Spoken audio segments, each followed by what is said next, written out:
Physics के इस second video में आप सबका स्वागत है। पिछली क्लास में हम लोगों ने इलेक्ट्रोस्टैटिक्स का इंट्रोडक्शन देखा था और उसमें हम लोगों ने चार्ज तक बात की थी कि सीजीएस यूनिट चार्ज क्या होता है और एसआई यूनिट में क्या होगा, मैग्नेटिक यूनिट क्या होगा। अब हम लोग इससे आगे की तरफ बढ़ेंगे। आप सबसे रिक्वेस्ट होगा कि आप इस चैनल को सब्सक्राइब कर लीजिए, वीडियो को लाइक कर लीजिए और नोटिफिकेशन का बेल ऑन कर दीजिए ताकि मैं जब भी अगला वीडियो डालूं तो आप लोगों को तुरंत उसकी सूचना मिल जाए। आइए, लास्ट जब हम लोगों ने चार्ज देखा था तो ऐसा यूनिट में कभी कभी हमें छोटे चार्ज की ज़रूरत पड़ती है। अब छोटे चार्ज में अगर हम लोग देखें तो छोटे चार्ज में सबसे पहला जो यूज़ होता है वो होता है मिली कूलम। तो कहीं पर भी अगर आप मिली कूलम देखेंगे तो मिली कूलम जो होता है वो स्मॉल एम और कैपिटल सी से लिखा जाएगा। तो स्मॉल एम और कैपिटल सी का मतलब हो गया मिली कूलम, इसका वैल्यू होता है 10⁻³ कूलम। इसके बाद आता है माइक्रो कूलम, इसको म्यू और सी से लिखते हैं, इसका वैल्यू होता है 10⁻⁻6 coulomb. Similarly nano coulomb 10⁻⁹ coulomb, pico coulomb 10⁻12 coulomb. इस तरह से आपको आगे के भी यूनिट्स देखने को मिलेंगे। आज का हम लोगों का जो टॉपिक होगा वो होगा इलेक्ट्रिफिकेशन। इलेक्ट्रिफिकेशन को आप सिंपल शब्दों में समझ सकते हैं कि इसका मतलब होता है मेथड्स ऑफ चार्जिंग, कैसे आप चार्ज करेंगे। तो 3 मेथड्स हैं हम लोगों के चार्ज करने के। पहला है कंडक्शनल इलेक्ट्रिफिकेशन, दूसरा है फ्रिक्शनल इलेक्ट्रिफिकेशन, तीसरा है इंडक्शनल इलेक्ट्रिफिकेशन। अब इस बात को ध्यान रखिएगा कि जो पहला कंडक्शनल इलेक्ट्रिफिकेशन है ये सिर्फ कंडक्टर में होगा, जो फ्रिक्शनल इलेक्ट्रिफिकेशन है ये कंडक्टर इंसुलेटर दोनों में होगा, और इंडक्शनल इलेक्ट्रिफिकेशन जो है ये फिर सिर्फ कंडक्टर में होगा। आइए गौर करते हैं कंडक्शनल इलेक्ट्रिफिकेशन क्या होता है। तो अगर कंडक्शनल इलेक्ट्रिफिकेशन में गौर करें तो आप यहाँ देखेंगे कि हम लोगों के पास एक ऑब्जेक्ट है जो कि चार्ज है और बी जो ऑब्जेक्ट है वो चार्ज नहीं है। अब क्या होगा कि दोनों कंडक्टर जो है, ए और बी दोनों कंडक्टर है, तो इन दोनों कंडक्टर को एक दूसरे से ला के टच कराते हैं। जब आप टच कराते होंगे तो आप ये जानते हैं कि कंडक्टर में चार्ज फ्लो करने की प्रॉपर्टी होती है। तो चार्ज का फ्लो कहाँ से कहाँ होगा, ए के पास चार्ज था, बी के पास नहीं था। तो प्रॉपर बात है कि ये ए से चार्ज का फ्लो किधर होगा, बी की तरफ। अब अगर आप बी को यहाँ से हटा दें तो ये ए से कुछ चार्ज लेकर के बाहर निकलेगा। इस तरह से बी जो है, जो पहले अनचार्ज था, वो हो जाएगा चार्ज्ड, और इसी चार्जिंग के मेथड को कहा जाएगा कंडक्शनल इलेक्ट्रिफिकेशन। चलिए ज़रा देखते हैं इसमें लिखा क्या है। व्हेन एनी अनचार्ज कंडक्टर, जो बी था हम लोगों का, is brought in contact with another charge conductor, जो कि ए था हमारा, मतलब बी अनचार्ज कंडक्टर को ए चार्ज कंडक्टर के कॉन्टैक्ट में लाया जाता है। Then some charge flows from charge conductor to uncharge conductor, right? In this way the uncharged conductor becomes charged and this method of charging is called conductional electrification। तो काफ़ी आसान है, एक अनचार्ज कंडक्टर को चार्ज कंडक्टर के contact में लाना है और उसको सेपरेट कर देना है, तो अपने आप फ्लो करके चार्ज चला जाएगा। आइए सेकंड मेथड पे चलते हैं। सबसे पुराना मेथड और सबसे नोन मेथड यही था, फ्रिक्शनल इलेक्ट्रिफिकेशन। अब इसमें क्या होता है, दो ऑब्जेक्ट लो, उनको एक दूसरे से रब करो।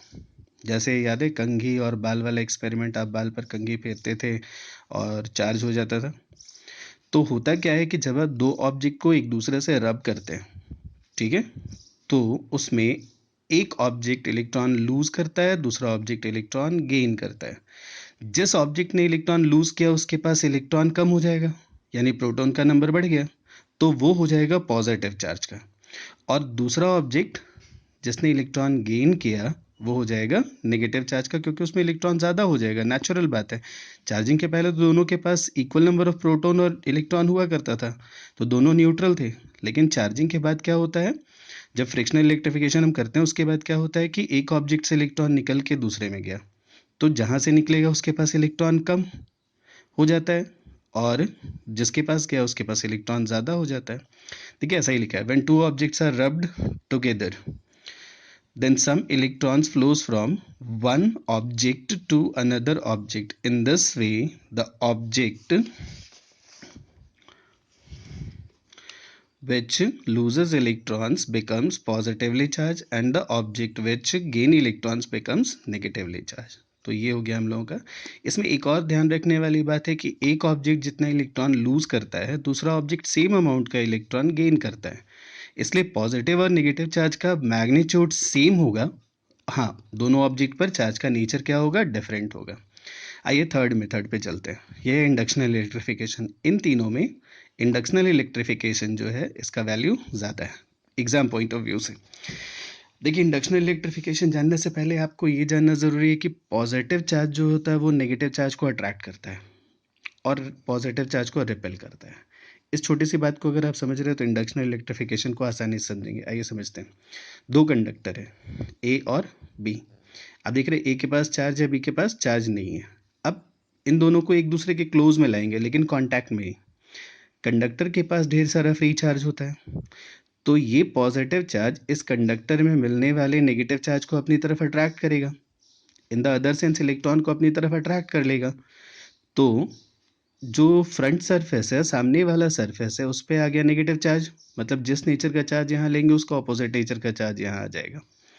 और ये पॉजिटिव चार्ज जब इलेक्ट्रॉन को निकाल लिया यहाँ पर से दूसरे सरफेस से, तो यहाँ पर पॉजिटिव चार्ज हो जाएगा, यानी सिमिलर चार्ज को रिपेल करके और फर्दर सरफेस पर पहुंचा देता है। अगर फार्दर सरफेस को एक मोमेंट के लिए अर्थ कर दे तो क्या होगा, ये जो सिमिलर नेचर का, मतलब इस कंडक्टर पे जो चार्ज है उसके सिमिलर नेचर का जो चार्ज डेवलप किया वो कहाँ मूव कर जाएगा, अर्थ में। अब इस कंडक्टर को अभी कांटेक्ट में नहीं लाना है, आप कंडक्टर बी को फिर से इन दोनों से अलग कर लीजिए, सिस्टम को दोनों को अलग कर दीजिए। तो आप देखेंगे कि इसके पास चूंकि पहले इक्वल अमाउंट का चार्ज था तो पॉजिटिव नेगेटिव इक्वल था, न्यूट्रल था ये। अब क्या है कि पॉजिटिव चार्ज अर्थ में जाने की वजह से इसके पास नेगेटिव चार्ज ज़्यादा हो गया, तो अभी ऑब्जेक्ट किस चार्ज का हो जाएगा, नेगेटिव चार्ज का होगा। तो जब हमने ऑब्जेक्ट ए को पॉजिटिव चार्ज का लिया तो दूसरा ऑब्जेक्ट मेरा नेगेटिव चार्ज का हुआ। वहीं अगर ए को नेगेटिव चार्ज का लिए होते तो दूसरा ऑब्जेक्ट मेरा पॉजिटिव चार्ज का होता। मतलब जिस नेचर का चार्ज यहाँ लेंगे उसके ऑपोजिट नेचर का charge general process of induction में हम लोग डेवलप कर पाते हैं। इसी बात को यहाँ पर लिखा हुआ है, when any uncharged conductor is brought in contact, brought close to, sorry in contact नहीं होगा, in contact में तो फिर conductional हो जाएगा, close to a charged conductor, then the charge of opposite nature is attracted and comes to nearer surface। समझ गए, opposite nature का charge attract होकर के nearer surface पर आ गया। and the charge of similar nature is repelled and goes to farther surface। similar nature का charge कहाँ चला गया, farther surface पर।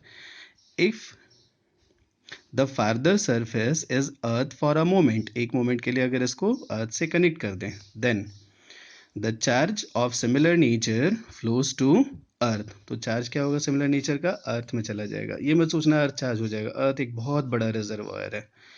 If the conductors are now separated, अगर कंडक्टर्स को हम लोग क्या करें अब सेपरेट करते हैं, then the previous uncharged conductor develops the charge of opposite nature. तो अनचार्ज कंडक्टर चार्ज हो गया, method of electrification, this is called inductional electrification. This method of charging is called inductional electrification. I hope कि इस video से आप लोगों को कुछ सीखने को मिला होगा। नेक्स्ट वीडियो बहुत जल्दी आ रहा है, सो कीप इन्फॉर्म्ड। चैनल को सब्सक्राइब कर लीजिए और दोस्तों के साथ जितना हो सके उतना शेयर करिए। Thank you.